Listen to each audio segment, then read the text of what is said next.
Pues vamos a hablar de un tema muy interesante. ¿Cómo cambiamos? La hernia discal. Las bodas dan hernias a veces. Sí, hay veces que acabas doblado. Doblado acaban algunos, pero pues no sé si por la barra libre o por qué. Pero... Bueno, el tema ya es serio porque vamos a hablar de hernia discal de verdad. Tenemos siempre una pildorina de salud. En realidad es un desplazamiento de un disco que está entre las vértebras y que acaba presionando la raíz nerviosa. Doloroso, pues sí. Vamos a saber un poco más del asunto. Un dolor punzante e insoportable en la parte baja de la espalda o en las cervicales, dolor o entumecimiento de las extremidades. Son algunos de los síntomas de las hernias discales. Vamos a hablar con un especialista para que nos dé todas las claves y cómo prevenirla.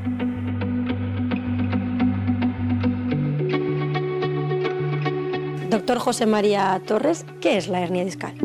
La hernia discal es el desplazamiento de una parte del disco. El disco intervertebral, que es la almohadilla que tenemos entre las dos vértebras, tiene dos partes, unos anillos y una gelatina en el medio. Cuando los anillos se rompen, esa gelatina sale hacia atrás y comprime un nervio o daba dolor lumbar.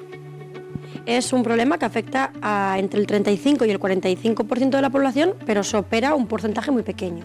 Claro, el 35-45% de la población tiene una hernia discal, pero en el 90% de los casos se controla con medicación y dura menos de 3 meses. Solamente aquellos casos que son persistentes o tienen algunas alertas, como pérdidas de fuerza, alteraciones de esfínteres o algún problema medular, aquellos son los que hay que operar. Y con medicación se nos va el dolor, pero el disco sigue desplazado. ¿Hay posibilidad de que vuelva a darnos problemas la hernia? Sí, hay posibilidad de que nos vuelva a dar problemas, pero el 90% con una vez es suficiente. Hay algunos que repiten y en muchos casos la propia hernia se reabsorbe y queda reducida. ¿Y cuando tenemos que operar, en qué consiste esa cirugía hoy en día? Consiste en quitar lo que se ha salido del sitio y que está comprimiendo el nervio. Puedes hacerlo bien sea con una cirugía abierta, con una cirugía mínimamente invasiva con un retractor tubular, o lo puedes hacer con endoscopia dependiendo de lo que necesites. En algunos casos necesitas también colocar por ejemplo en la cervical, un sistema para poder mover la vértebra como una prótesis o un sistema de fijación. La hernia lumbar es la más común, pero ¿cuál es la más peligrosa o la que más problemas puede dar al paciente? La más peligrosa y la que más problemas puede dar son las hernias cervicales o las dorsales. Las dorsales son muy frecuentes, pero es muy raro operarla, menos del 1 por 10.000. Pero las hernias cervicales son más frecuentes, es una parte móvil y son más peligrosas, sobre todo porque puede dar una compresión medular y una lesión medular. ¿Este porcentaje, 35-45% de la población, se ha mantenido en el tiempo o en los últimos años ha habido algún tipo de aumento de los diagnósticos de hernia discal? Ha habido un aumento de los diagnósticos, ¿pero por qué? Porque hay unos métodos diagnósticos mucho mejores. La resonancia empezó en los años 90 y ahora todo el mundo se hace una resonancia. Antes era muy complicado hacerse una resonancia y había muy pocas. Ahora es muy habitual, con lo cual podemos ver la evolución y es muy sencillo de diagnosticar. Pero también sabemos cuáles son aquellas que muchas veces no dan problemas, porque antes solamente diagnosticábamos las que daban problemas severos y llegaban al quirófano.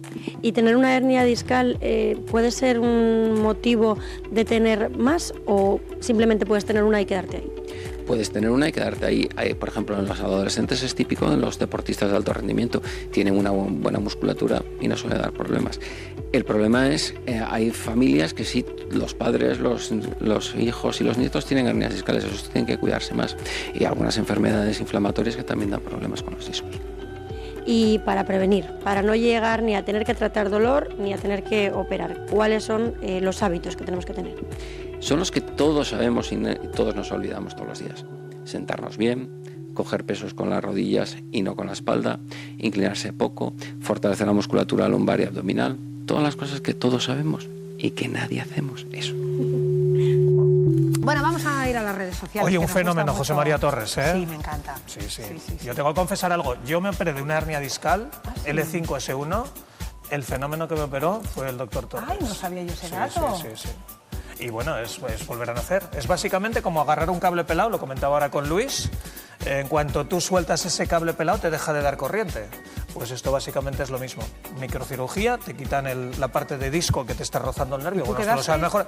quedaste genial. Yo estoy como un cañón. Bueno, más que vete.